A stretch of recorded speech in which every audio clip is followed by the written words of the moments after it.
Former President Donald Trump took the stand in his New York civil fraud trial, and things got testy at times. The judge admonished Trump several times and even called a recess, telling Trump's attorneys to get a hold of their client.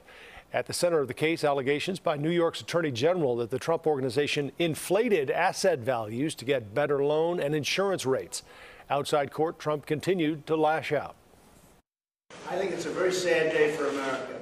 But anyway, this is a case that should have never been brought, and it's a case that should be immediately dismissed. At the end of the day, the documentary evidence demonstrated that, in fact, he falsely inflated his assets to basically enrich himself and his family. At stake, the potential for up to $250 million in fines and a loss of his state business license. Ivanka Trump is scheduled to testify Wednesday. Trump's legal troubles are happening as the countdown to the general election picks up. It may be hard to believe, but tomorrow will be 1 year from Election Day 2024, the first Tuesday in November. There are new political polls out showing where Trump stands in key battleground states, and one Chicago political heavyweight is now suggesting President Biden should consider stepping aside. Our Marybel Gonzalez is looking ahead live in the newsroom tonight. Yeah, that's right, Joe and Erica. The University of Chicago's David Axelrod citing his concern over President Joe Biden's age and his intention to run for re-election. New polls showing he's not the only one. New polls by the New York Times and Siena College giving an early insight into where voters stand in battleground states. Former President Donald Trump leading in Arizona, Georgia, Michigan, Nevada, and Pennsylvania. President Joe Biden ahead only in Wisconsin.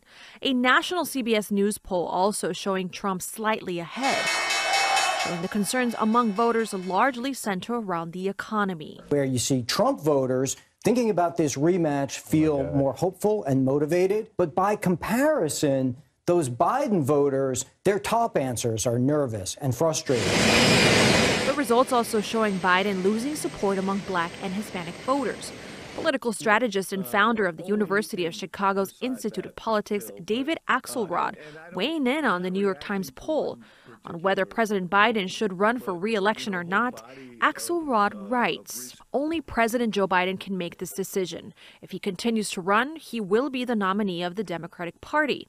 What he needs to decide is whether that is wise, whether it's in his best interest or the country's. There's just a lot of concern about the age issue, and that is something that I think he needs to ponder. Just do a check and say, is this the right thing to do? At nearly 81, Biden is the oldest president in American history. The New York Times poll showing 71% also citing concerns about his age. We know President Biden has reaffirmed his intention to run for re-election, focusing on issues surrounding the economy as part of that. He met Monday in Delaware with Amtrak workers. Reporting live from the control room, Marybel Gonzalez, CBS 2 News. Marybel, thank you.